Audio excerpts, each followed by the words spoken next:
Yo mga idol, at dito nga nakauwi na ako galing sa pamimili ng materyales para sa pinapagawa ni Madam na water filtration setup at kasama na din ang pag-install ng kanyang shower heater.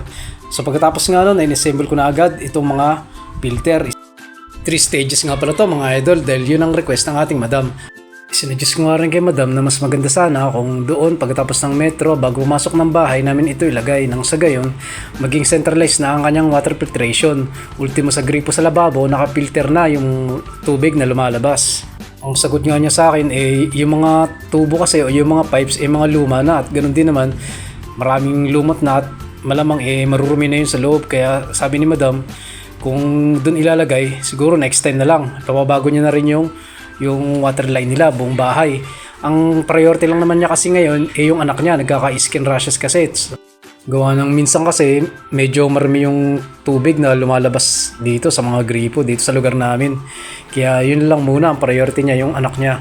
Kaya sa ganitong setup, yung tubig na lumalabas doon sa shower heater, automatic dumaan doon sa water filter. Yun ang setup ng ating Madam mga idol. At dito nga natapos ko na i-setup ang lahat. Napagana ko na rin at nalagyan ng power ang kanyang shower heater.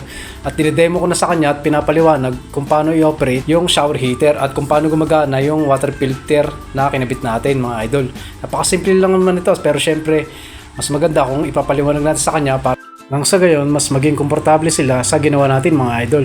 Nga pala mga idol, hindi ako professional ha. Ito ay sarili ko lang diskarte mga idol. Yun lamang po, maraming salamat!